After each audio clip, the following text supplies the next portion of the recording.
देखिए, आज हम लोग पाचन तंत्र के बारे में पढ़ेंगे। पाचन तंत्र क्या होता है, पाचन क्या होता है और एक तंत्र क्या होता है। ये ह्यूमन के बारे में, मतलब मनुष्य में पाचन तंत्र के बारे में पढ़ेंगे। देखिए, पाचन क्या होता है सर, पाचन समझिए, पाचन होता क्या है। देखिए, किसी भी हम भोजन करते हैं ना, कोई भी भोजन करते हैं, किसी भी तरह से हम भोजन करते हैं, वो भोजन पच जाता है, पचकर वो फिर जो मल रहता है, जो मतलब गंदगी पदार्थ है, वो बाहर निकल जाता है। तो वही जो पचने की क्रिया को हम लोग पाचन कहते हैं। और जो पाचन करने में जो अंग हमारे शरीर में जो मदद करता है पाचन करने में, उसको तंत्र कहते हैं। तो इसी दोनों को मिलाकर हम लोग बोलते हैं पाचन तंत्र। तो देखिए, पाचन तंत्र कैसे कैसे होता है। हम लोग तंत्र पाचन समझ लिए, पाचन क्या होता है, उसे तंत्र समझेंगे, तंत्र क्या होता है। देखिए, पाचन का आपका डेफिनेशन होता है जटिल पदार्थ को सरल पदार्थ में बदलना। जटिल पदार्थ क्या और सरल पदार्थ क्या, आप लोग देखिए समझ जाइए। जटिल पदार्थ है, जैसे में समझिए हम लोग चावल खाते हैं, चावल क्या, जटिल कार्बनिक पदार्थ है।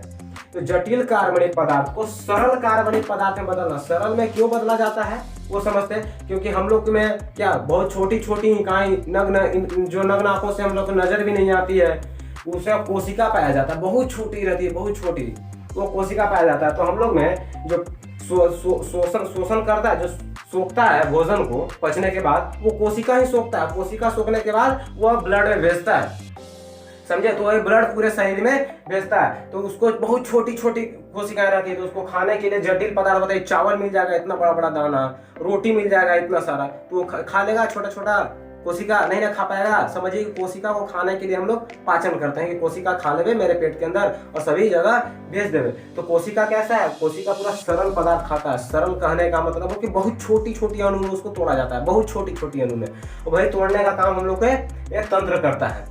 समझ में आ रहा है, पाचन समझ में आ रहा है, पचने की जो क्रिया होता है, तंत्र जो पचाता है उसको, समझ में आ रहा है ना। अब देखिए, पाचन कहा जाता है जटिल पदार्थ को सरल पदार्थ में बदलना। जैसे में हम लोग चावल खाते हैं, चावल को चबाते हैं चबा कर वो छोटा करते हैं, छोटा करके फिर जितना बचता है फिर पेट में जाता है, और फिर पेट में जाकर पचकर वहां पे भी बहुत ज्यादा छोटा है, टूटते बहुत ज्यादा छोटा होता है। उसके बाद फिर ऑब्जर्व करता है उसको, कोशिका ऑब्जर्व करके, और उसको फिर खून में भेजता है। तो खून में जाने के बाद वो सभी जगह हमारे शरीर में फैलता है।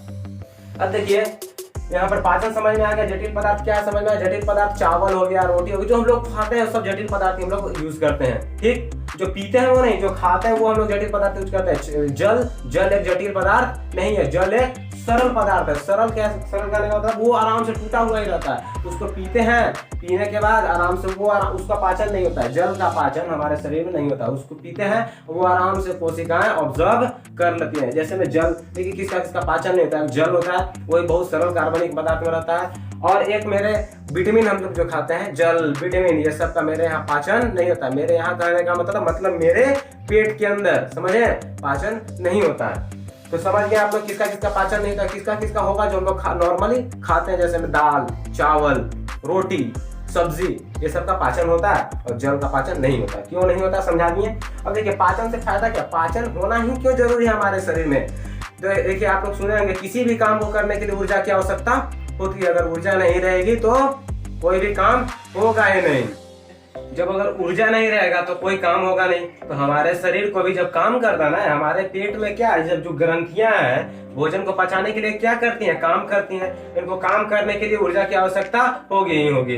और जो हम लोग दौड़ते हैं, चलते हैं, सोते हैं, जगते हैं, कुछ देखते हैं, उसमें भी ऊर्जा की आवश्यकता होती है। तो ऊर्जा हम लोग को कहाँ से मिलेगा, ये भोजन से मिलता है। तो भोजन का सबसे मुख्य फायदा, मतलब सबसे कह दें कि का उसके भोजन, पाचन का फायदा क्या होता है। पाचन का फायदा, भोजन ही पचता है ना, तो पाचन का फायदा क्या होता है, तो वो हम लोग को ऊर्जा देता है, ऊर्जा का उत्सर्जन करता है, मतलब हम लोग को ऊर्जा देता है। अब देखिए, अब हम लोग इसके माध्यम समझते हैं कि ग्रंथि क्या होता है, कैसे कैसे पचता है, उसमें ग्रंथि आपको बताएंगे। देखिए, आहार नाल वो पूरा को आहार नाल कहते हैं, जहां से खाना पचता है, तो मुख गुहा से लेकर के नीचे गुद्दा तक जहां से मेरा मल द्वार से मल निकल जाता है। मल मतलब गंदा पदार्थ जो बचता है, समझे। तो वहां से जो पूरा इन्वॉल्व रहता है, इसमें जो इन्वॉल्व अंग रहता है, उस सभी को मिलकर आहार नाल कहा जाता है। और देखिए, वो मनुष्य में लगभग 8 से 10 मीटर, किसी में 8 मीटर, किसी में 9 मीटर, या फिर किसी में 10 मीटर क्या आहार नाल की लंबाई होती है। ये लंबाई है आपका,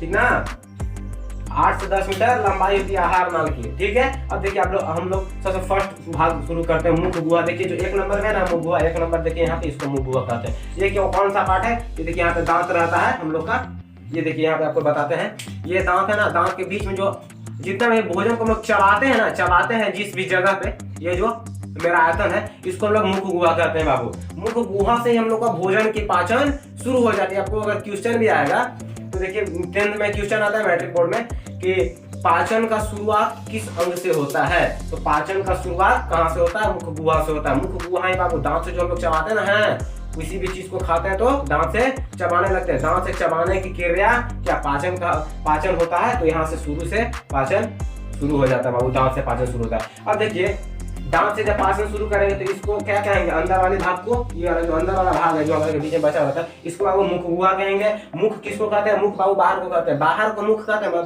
बाहर को सिर्फ मुंह कहते हैं, और अंदर को मुख गुहा। समझ में आ रहा है ना? अब देखिए इसके बाद हम लोग दूसरे नंबर, यहाँ से भोजन जब हम लोग चबा दिए, चबा करके जब यहाँ से भेजते हैं ना इसको अंदर भेजते हैं, तो ये ना जो बड़ा सा नली टाइप का रहता है, नली मतलब कहे तो एगो नस टाइप के। सांप के देखे ना, सांप का जो ऊपर से नीचे तक रहता है ना, बीच में खोखड़, उसमें खोखड़ टाइप का रहता है। खोखड़ कहने का मतलब बीच में खाली रहता है, जिससे भोजन पार होता है, पाइप जैसा। तो ये पाइप जैसा रहता है, अब इससे भोजन पचता नहीं है, ये सिर्फ आधार है क्या? भोजन को मुख गुहा से पचा करके, मतलब भोजन को मुख गुहा से तोड़ करके और इसको नीचे यहाँ तीसरा माने अमाशय तक लाना। समझ में आ रहा है? तो ये सिर्फ एक नली होता है जिसको अमाशय तक लाता है। तो भोजन कैसे आता है हमारे अमाशय तक? तो इस नली से आता है। इस नली को क्या कहते हैं? इस नली को बाबू ग्रास नली कहा जाता है। ग्रास नली का सिर्फ एक ही काम है, भोजन को ऊपर से नीचे लाना। मुख गुहा का काम है कि बाबू मुख गुहा में भोजन चबता है, चब करके चबना मतलब समझते ना है, जो हम लोग चबाते हैं उस मुख गुहा में भोजन को चबा करके पूरा तोड़ दिया जाता है। तोड़ने के बाद उसमें लार ग्रंथि में कहेंगे भोजन खाइए, भोजन करते होंगे तो अब देखिएगा कि भोजन में बहुत सारे मतलब क्या, जैसे आपको कहें कि जैसे दही मट्ठा हाथ लगा के घी जैसा कैसा, तो उसमें इसमें लबड़ा जाएगा ना, हिंदी में बोलते हैं लोग देहाती में कि लबड़ा गया, मतलब पूरा एकदम नॉर्मल हो जाता है उसमें। तो उसमें लार ग्रंथि मिल जाता है बाबू, इस वजह से उसमें नॉर्मल हो जाता है। किसी भोजन वहाँ पे मिल जाता है ना तो नॉर्मल होता है। और लार ग्रंथि क्या करता है ना, वो लार स्रावित करता है। लार चूता रहता है ना, देखते हैं बच्चे लोग ज्यादा चूता है, लार चूता है। लार ग्रंथि इस वजह से चूता है कि भोजन को पाचन में लार ग्रंथि की बहुत ज्यादा मदद होती है। वही लार निकालता है, लार से भोजन की पाचन होती है। और देखो बाबू लार ग्रंथि क्या करता है, जब मुंह गुहा में जीभ होता है ना, जीभ के किनारे से देखिए लार, बोलते समय भी किसी को थूक आता है, थूक भी बाबू थूक नहीं होता, वो लार होता है। समझ में आ रहा है? तो लार ग्रंथि देखिए लार निकाल करके क्या करता है, भोजन मिक्स करता है। और भोजन मिक्स करके जहाँ पे भोजन मतलब कोई कीटाणु होता है ना, मतलब खाते हैं तो बाद में कोई कीटाणु भी आता होगा, तो वही कीटाणु को लार ग्रंथि मतलब जो लार रहता है वो कीटाणु को मारने की क्षमता रखता है। कभी आप सुने होंगे कि अगर हमारे चेहरा पे कुछ दाना हो जाए या फिर कोई बीमारी होता है चेहरा पे या उसमें सुबह सुबह का लार लगाना चाहिए, उससे ठीक हो जाएगा। क्यों? क्योंकि उसमें कीटाणु के मारने की क्षमता होती है। तो ये खाना में जो कीटाणु रहता है से आधा से ज्यादा मतलब 80% तक कह दीजिए, 80-90% की लार ग्रंथि मतलब लार मार देता है। उसके बाद जो भी थोड़ा जो मजबूत रहता है कीटाणु, जो लार ग्रंथि से नहीं मरता है वो नीचे जाके मरता है। आपको आगे बताएंगे किसमें जाके मरता है ऐसे।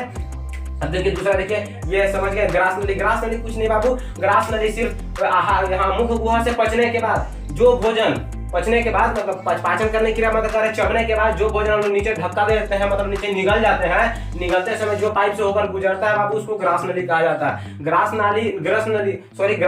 नली में कैसे भोजन गुजरता है, यहाँ से मतलब चबा कर डाला बट खट से अंदर ही चल जाएगा, नीचे नहीं। और उस सांप के प्रक्रिया जैसा उसको कहा जाता है क्रमाणुकुचन विधि से द्वारा वो भोजन यहाँ से नीचे। क्रमाणुकुचन कहने का मतलब आप कभी सांप को देखे, सांप अगर किसी भी मेढक को निकलता है तो देखिए सांप ऐसे रहता है ना, ऐसे सांप रहता है, किसी भी मेढक को निकलेगा तो यहाँ से मान लीजिए मेढक को निकला ना तो सांप यहाँ पे ऐसे हो जाएगा, ऐसे यहाँ पे अगर ज्यादा मेढक में ऊंचा रहता है यहाँ पे हो जाएगा। अब यहाँ थोड़ा सा अंदर निकलेगा ना तो यहाँ पे फिर पतला हो जाएगा और फिर यहाँ पे ऐसे हो जाएगा, जहाँ पे मेढक रहेगा उठा हुआ रहेगा। तो क्रमाणुकुचन इस वजह से होता है कि डायरेक्ट नीचे जाए, नीचे भोजन टपक ना जाए, डायरेक्ट यहाँ से डालेंगे और शर्ट से एकदम नीचे ही नहीं चल जाए, ठीक ना। भोजन ऐसे ही जाता है मेरे शरीर के अंदर। अब देखिए तीसरा पॉइंट है आपका अमाशय। अमाशय आपका क्या आता है, देखिए बाबू अमाशय में जो भी यहाँ से भोजन आता है, भोजन लोग चबकर आता है सीधे डायरेक्ट यहाँ पे अमाशय में आता है। सबसे दूसरा में यहीं पे आता है, दूसरा में खाली पाइप है डालने के लिए।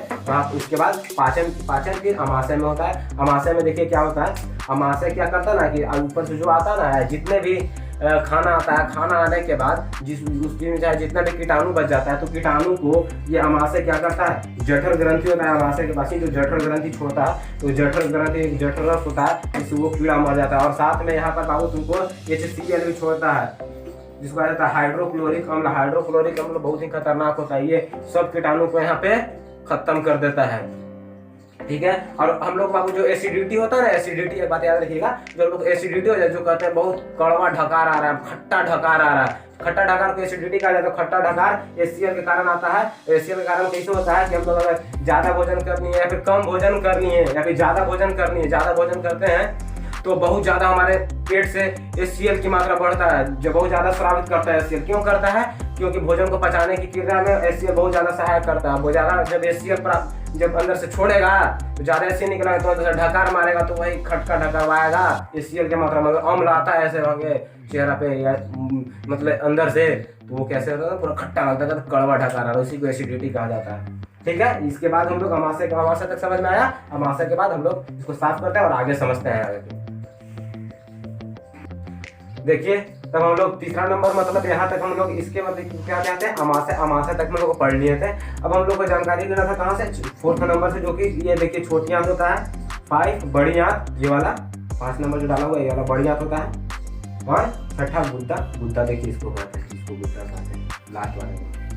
और यहाँ पे बाबू होता है रेक्टम बताएंगे आगे चल के, लास्ट में आ रहे हैं तो क्या होता है। अब देखिए जब अमाशय से जब भोजन पचता है ना, जब अमाशय से भोजन पचने के बाद इसके बाद ये यहाँ पे आ जाता है, मतलब छोटी आंत में आता है। देखिए इस साइड से आकर इधर नहीं जाता बाबू, इधर ग्रंथि है, ठीक है, इस साइड से आता है के बाद यहाँ से ये छोटी आंत में मिलता है, और छोटी आंत में दबा के पचता है एकदम। पहले तो यहाँ से थोड़ा सा पाचन होता है, यहाँ पे चबा के यहाँ भोजन आता है, तो यहाँ पे कम से कम देखिए 80% यहीं पे पाचन हो जाता है, भोजन का 80% पाचन यहीं हो जाता है। बाकी और जो कड़वा पदार्थ रहता है, बहुत ज्यादा जटिल कार्बनिक अणु रहता है, उसको उतना ज्यादा सरल में नहीं बदल पाता है बढ़िया से, उसको फिर छोटी आंत में आता है। छोटी आंत में भी पाचन करके, और छोटी आंत के जो किनारे पता है यहाँ पे क्या रहता है, देखिए जब ऐसे जब छोटी आंत रहता है ना ऐसे इसमें इतना छोटा बहुत सारा छिद्र जैसा रहता है, छिद्र जैसा, इसी में भोजन का बाबू पाचन होता है। तो तोड़ करके ऐसे छोटा छोटा कोशिका रहता है, उसी में सब ऑब्जर्व कर लेता है। क्या करता है?